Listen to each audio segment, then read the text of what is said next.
गया से बैंकॉक के लिए डायरेक्ट फ्लाइट शुरू करेगी तो हर फ्लाइट में 5 लाख एक तरफ से और 5 लाख दूसरी तरफ से, यानी जाने और आने दोनों के लिए 5-5 लाख, 10 लाख रुपए राउंड ट्रिप पर वायबिलिटी गैप फंडिंग के रूप में बिहार सरकार देगी। विशेषज्ञ सेवाओं के लिए यंग प्रोफेशनल्स के चयन संबंधी पॉलिसी 2026 की स्वीकृति दी गई।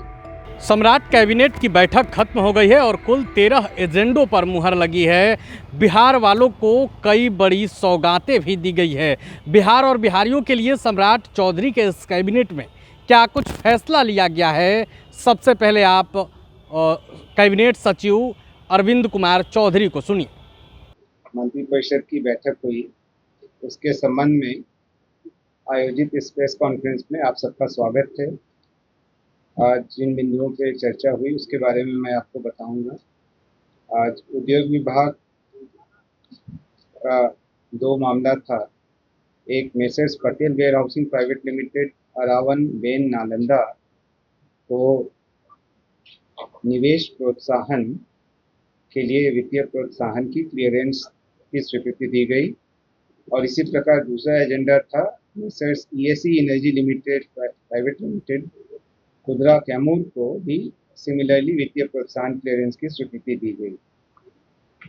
जल संसाधन विभाग का तीसरा एजेंडा था, जिसमें गया में डोभी प्रखंड में इंटीग्रेटेड मैन्युफैक्चरिंग क्लस्टर जो बन रहा है, इसके बारे में आप अवगत।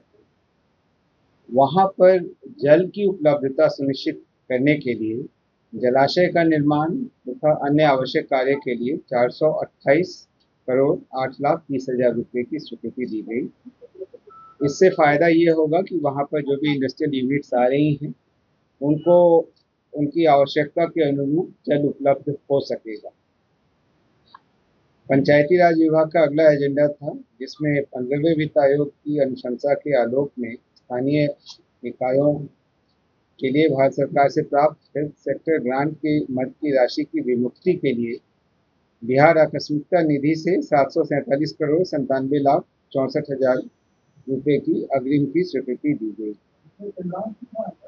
ये पूरी की पूरी राशि 15वें वित्त आयोग की अनुशंसा पर प्राप्त होती है, तो ये ग्रांट के तौर पर उपलब्ध। वित्त विभाग का अगला एजेंडा था, जिसमें षष्ठम राज्य वित्त आयोग की अनुशंसा अवधि को वित्तीय वर्ष 26-27 के लिए विस्तारित किया गया।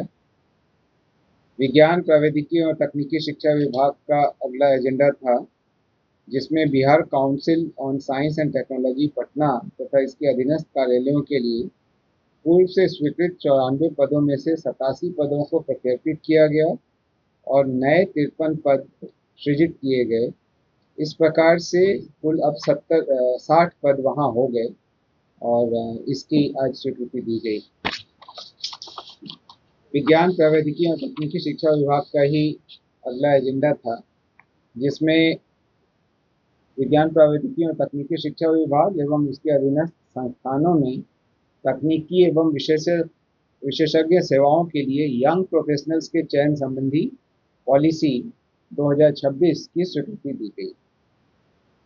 गृह विभाग का अगला एजेंडा था, जिसमें राज्य की अंतर्राष्ट्रीय एवं अंतर्राज्यीय सीमावर्ती सुरक्षा के तथा आसूचना तंत्र को और विकसित किए जाने के दृष्टिकोण से विशेष शाखा के अधीन पुलिस महानिरीक्षक बॉर्डर के पद नाम से एक नए पद का सृजन किया गया। आप अवगत हैं कि नेपाल के साथ बिहार की सीमा काफ़ी लंबी है। उन बातों को मद्देनजर रखते हुए संस्थागत व्यवस्था के लिए इस पद का सृजन किया गया है। अगले 3 एजेंडा राजस्व और भूमि सुधार विभाग के थे, जिसमें अरवल, औरंगाबाद एवं सहरसा जिले में खेल के लिए स्पोर्ट्स कॉम्प्लेक्स निर्माण तथा आउटडोर स्टेडियम के निर्माण के लिए भूमि की हस्तांतरण की स्वीकृति दी गई है। अरवल में 6.81 एकड़ भूमि, औरंगाबाद में 13.09 एकड़ भूमि देव में, और सहरसा में सलखुआ अंचल में 6.61 एकड़ भूमि आउटडोर स्टेडियम के निर्माण हेतु हस्तांतरण की स्वीकृति दी गई। अगला एजेंडा है सिविल विमानन विभाग का बिहार में नए अंतर्राष्ट्रीय मार्गों पर हवाई संपर्कता बढ़ाने की नीति के तहत नए अंतर्राष्ट्रीय गंतव्यों हेतु नॉन स्टॉप वायु सेवा यानी बिना रुके वायु सेवा प्रदान करने के लिए आमंत्रित निविदा के आलोक में messrs InterGlobe aviation limited Indigo airlines से गयाजी बैंकॉक मार्ग हेतु प्राप्त एकल निविदा को बिहार वित्त संशोधन नियमावली के संगत प्रावधान के आलोक में नामांकन के आधार पर चयन करने तथा वायबिलिटी गैप फंडिंग के लिए 12 महीने के लिए अधिकतम 10 करोड़ 40 लाख रुपए मात्र की स्वीकृति दी गई। इससे ये होगा कि ये कंपनी जब गया से बैंकॉक के लिए डायरेक्ट फ्लाइट शुरू करेगी तो हर फ्लाइट में 5 लाख एक तरफ से और 5 लाख दूसरी तरफ से यानी जाने और आने दोनों के लिए 5-5 लाख 10 लाख रुपए राउंड ट्रिप पर वायबिलिटी गैप फंडिंग के रूप में बिहार सरकार देगी। इससे अपेक्षा है कि यह एक इंटरनेशनल फ्लाइट यहाँ से शुरू होगी और इसके बाद अन्य भी जो है एयरलाइंस आगे आएंगे।